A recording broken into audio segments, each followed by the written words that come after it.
हृदयाचे जे आहेत ते वॉल जे आहेत त्या कवरिंग्स आहेत, त्या कवरिंग जे आहेत त्या हृदयाच्या प्रोटेक्शनसाठी जे आहे तिथं बनवल्या गेलेल्या असतात. आणि हृदयाला 3 कवरिंग्स आहेत. जी एकदम बाहेरची जी कवरिंग आहे त्याला इपिकार्डियम म्हणायचं, इपिकार्डियम. मधली जी कवरिंग आहे त्याला मिझोकार्डियम म्हणायचं, मिझोकार्डियम. आणि जे एकदम मध्ये आहे त्याला इंडोकार्डियम, इंडोकार्डियम. आणि बाहेरचं इपिकार्डियम, एपिकार्डियम. असे जे आहेत हृदयाला जे आहेत 3 कवरिंग आहेत. हृदय केवढा, हृदयाचा आकार कितका आहे, तर प्रत्येकाची जी बंद केलेली मूठ आहे त्या मुठी एवढा जे आहे ते हृदयाचा जे आहे आकार असते प्रत्येकाच्या बॉडी मधल्या. ह्या क्लेंच फिशची जेवढी साईज असणार आहे तेवढीच साईज जी आहे त्या व्यक्तीच्या हृदयाची जे आहे असते. जवळपास 300 ग्रामच्या आसपास जे आहे हृदयाची साईज असते. त्याच्यानंतर एपिकार्डियम, मिझोकार्डियम, इंडोकार्डियम. ह्याच्यामध्ये जे इंडोकार्डियम आहे ना, हे इंडोकार्डियम जे आहे ते डायरेक्टली ब्लडच्या कॉन्टॅक्ट मध्ये असते. मधून जे आहे पहिला लेअर इंडोकार्डियम आहे आणि बाहेरून जे आहे एकदम शेवटचा लेअर म्हणजे 3 नंबरचा लेअर जे आहे ते इंडोकार्डियम आहे. त्याच्यानंतर जे मसल्स आहेत हृदयामध्ये, मसल्स कोणते असतात.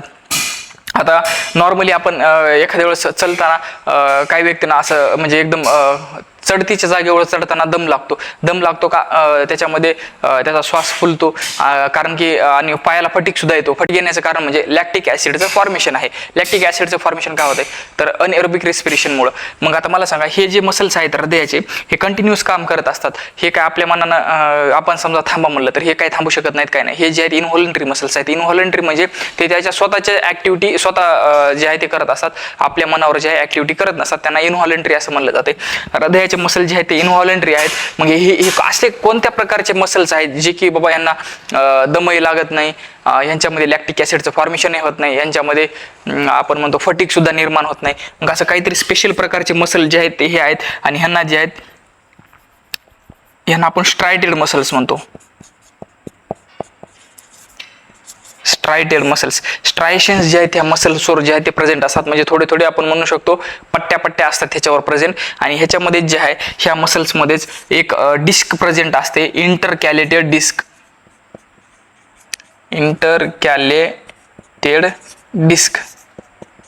इंटरकॅलेटेड डिस्क जे आहे ते ह्या हृदयाच्या मसल्सवर असते. हे जे मसल्स आहेत इनव्हॉलंटरी नेचरचे आहेत,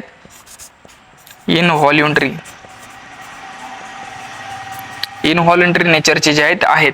आणि ह्याच्यामध्ये जे आहे गॅप जंक्शन सुद्धा प्रेझेंट असतात. इथंच खालीच लिहितो मी, गॅप जंक्शन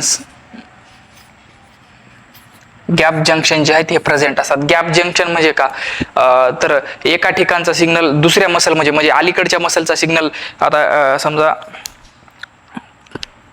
हे एक मसल आहे आणि हे एक मसल आहे, तर ह्या माझ्या उजव्या हातामध्ये जे मसल आहे त्याच्यामध्ये समजा ऍक्शन पोटेन्शियल आलं आणि हे ऍक्शन पोटेन्शियल डाव्या मसलमध्ये जर पाठवायचं असेल तर ह्याच्यामध्ये असं डायरेक्ट कॉन्टॅक्ट नाही. ह्याच्यामध्ये इंटरकॅलेटेड डिस्क प्रेझेंट आहे, गॅप जंक्शन आहेत. ह्या गॅप जंक्शनच्या माध्यमातून जे आहे इकडच्या साईडला जे आहे ते इम्पल्स जे आहे, इम्पल्स किंवा ऍक्शन पोटेन्शियल आपण म्हणतो ते जे आहे पाठवला जातो. त्याच्यामुळे जे आहे हृदय जे आहे एका टायमाला जे आहे ते कॉन्ट्रॅक्ट किंवा रिलॅक्स जे आहे होऊ शकते. सिस्टोल किंवा डायस्टोल जे आहे तिथं होऊ शकते.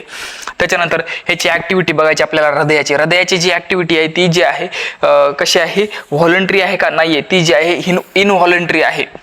इनव्हॉल्युंटरी हृदयाची जी ऍक्टिव्हिटी आहे ती इनव्हॉलंटरी आहे. इनव्हॉलंटरी म्हणजे काय, जी गोष्ट आपण स्वतःच्या मनमर्जीने करू शकत नाही अशा ज्या गोष्टी होतात त्यांना ज्या इनव्हॉलंटरी असं म्हणतात. जसं की आपण श्वास घेतो पण श्वास हा आपल्या मनानं आपण घेऊ शकत नाहीत. श्वास जे आहे ते एक इनव्हॉलंटरी ऍक्टिव्हिटी. आपण आपण ज्यावेळेस झोपेत असतो त्यावेळेस सुद्धा श्वास घेण्याची जी प्रोसेस आहे ती चालूच असते. तसंच हृदय जे आहे ज्यावेळेस आपण झोपेत असतो, ज्यावेळेस आपला माइंड जे आहे ते रिलॅक्स स्टेटमध्ये असतो त्यावेळेस सुद्धा जे आहे हृदय जे आहे त्यावेळेस सुद्धा काय असते सुरूच असते. त्याच्यामुळे ते जे आहे एक इनव्हॉलंटरी ऍक्टिव्हिटी आहे हृदयाची. त्याच्यानंतर हृदयामध्ये जंक्शन्स जे आहेत ते कोणते प्रेझेंट असतात. हृदयामध्ये जे जंक्शन आहेत त्याच्यामध्ये गॅप जंक्शनचे काही प्रकार आहेत त्याच्यामध्ये आपण नंतर बोलू. पण हृदयामध्ये सध्या जे आहेत ते गॅप जंक्शन जे आहेत ते प्रेझेंट असतात.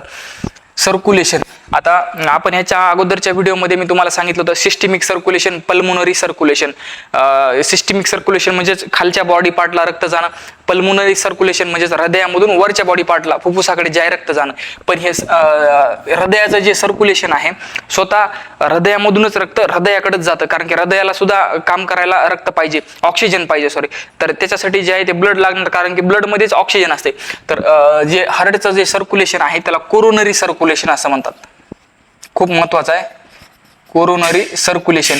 कोरोनरी सर्क्युलेशन मध्ये काय असते माहिती आहे का, 2 कोरोनरी आर्टरीज असतात, लेफ्ट साइड राईट साइड. त्या कोरोनरी आर्टरीज ज्या आहेत त्या हृदयाला जे आहेत ते रक्त पुरवठा करत असतात.